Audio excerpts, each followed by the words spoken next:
Just as it seemed that Call of Duty games would never make it to the Stadia platform, a new surprise event actually makes it possible. Can't imagine it? Well, we explain how. Just sit tight. See as Stadia News. This move could land COD on Stadia. It's SDO Daily. Let's talk about it.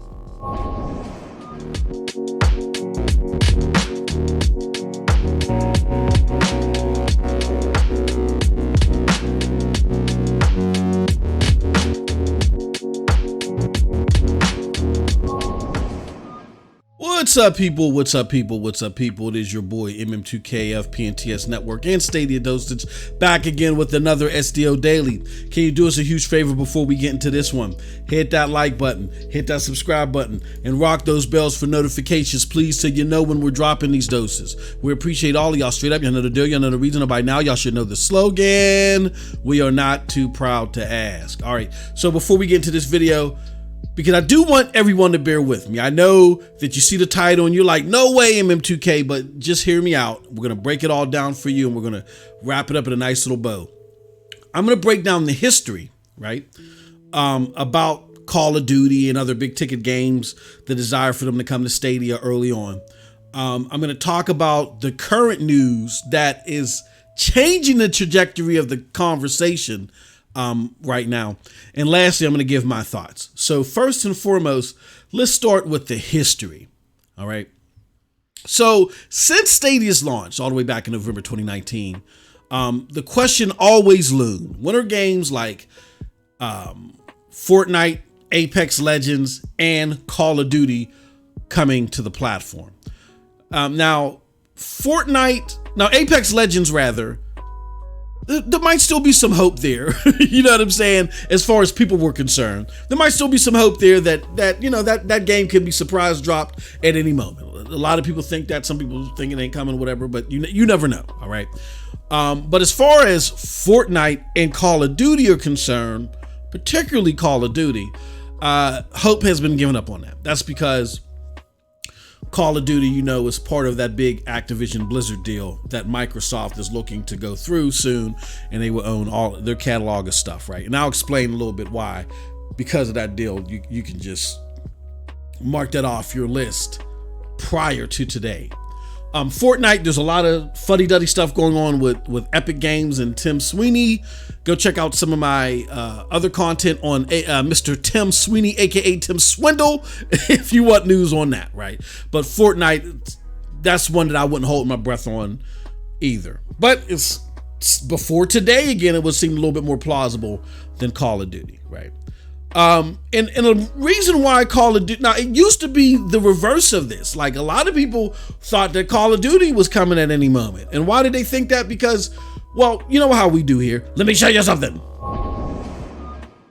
This is a report from Sport Techie. It's an old one. It's from February 18, 2020. But it talks about Google buys streaming rights to Activision Blizzard esports league for $160 million. And it talks about the deal. It says Google will pay video game publisher Activision Blizzard for $160 million over 3 years to exclusively stream the company's esports leagues on YouTube, according to a report from Sports Business Journal. This was a big deal. This was just a big deal in esports gaming altogether, but in particularly as it pertains to Stadia, you even had some people that were questioning Activision's move as, like, is this like the precursor to Activision Blizzard games coming to the cloud? Because prior to this, Activision Blizzard was known, particularly with Call of Duty, to yank stuff off the cloud or to not want their games on the cloud as of yet. They did that with Call of Duty on GFN when it was part of their beta process, and as soon as they switched over to retail, Activision Blizzard was one of the companies that was like,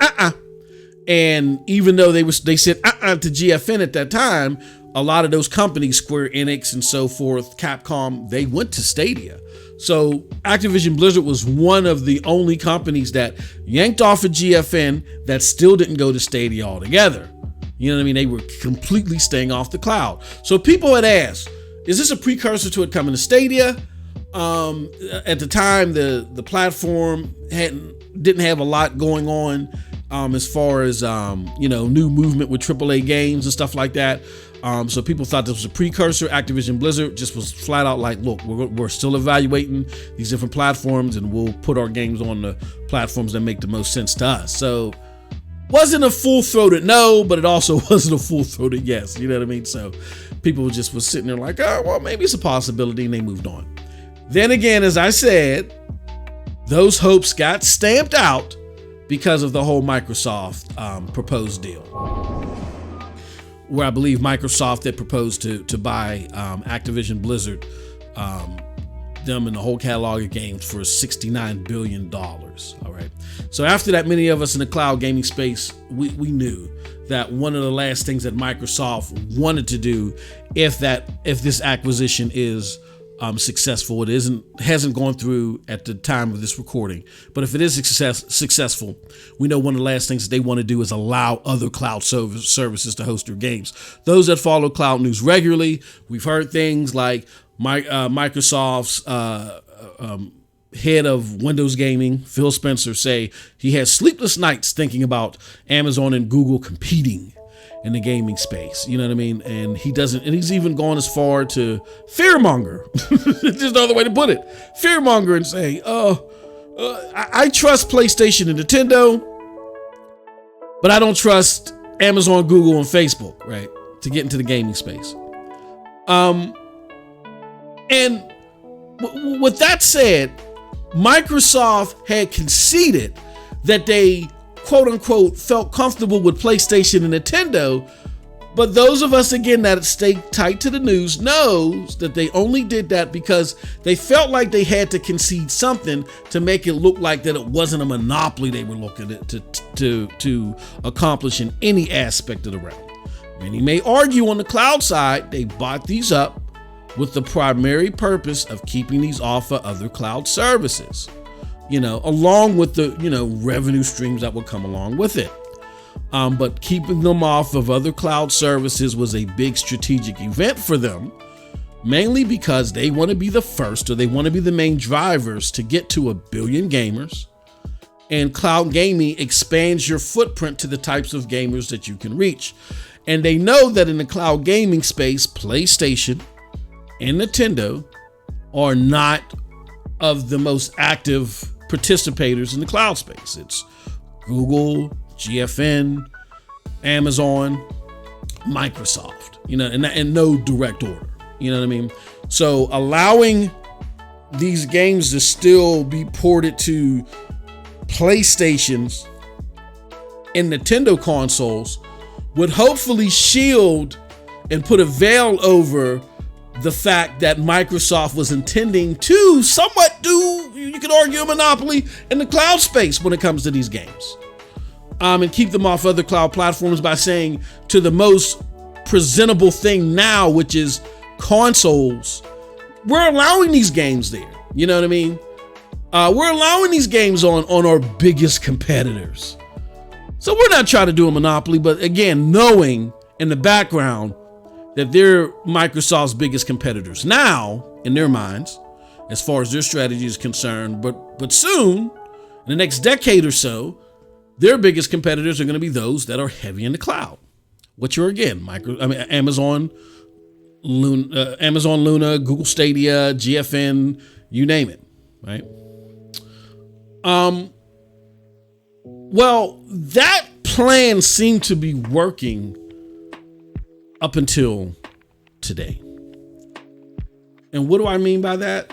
Well, there's been some current news that has happened out of maybe one of the most non-expected groups or misunderstood groups. And they're based out of UK. And before we go any further, you know how we do. Let me show you something else. So this group that I'm talking about they're called the Competition and Markets Authority out of UK.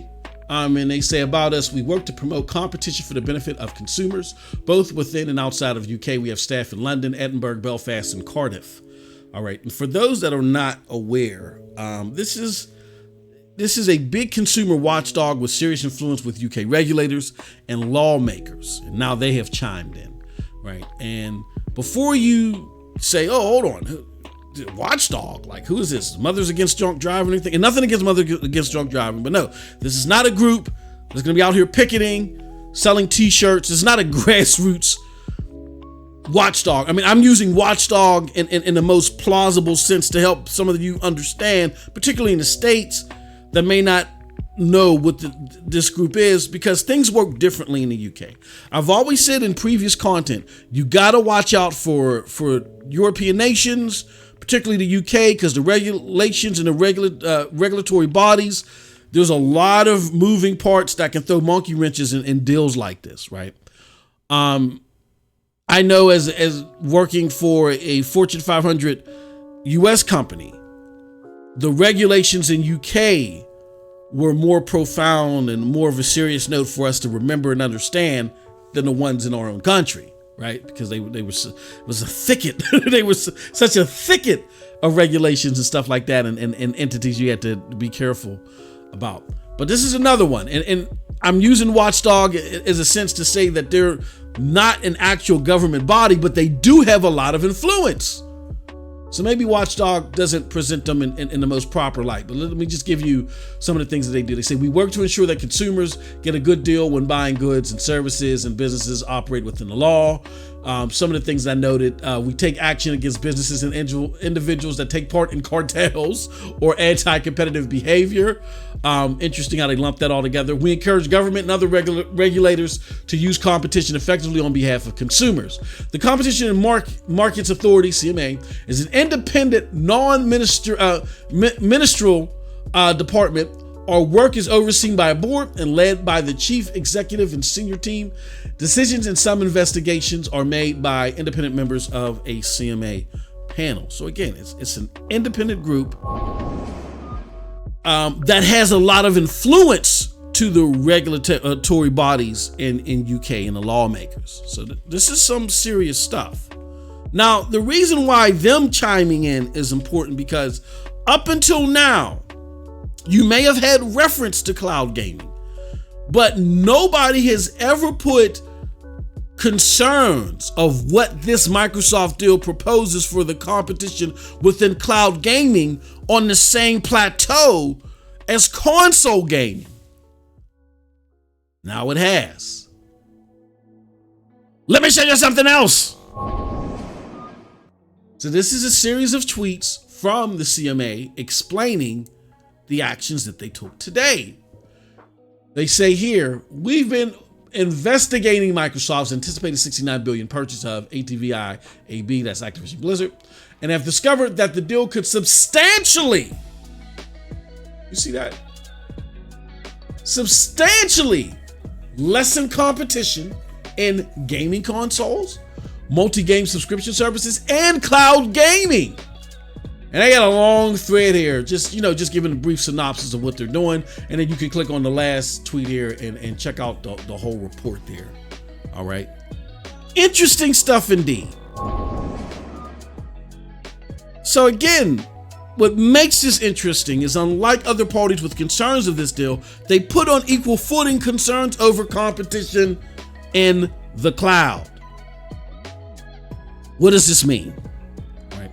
Let me give you my thoughts. Okay.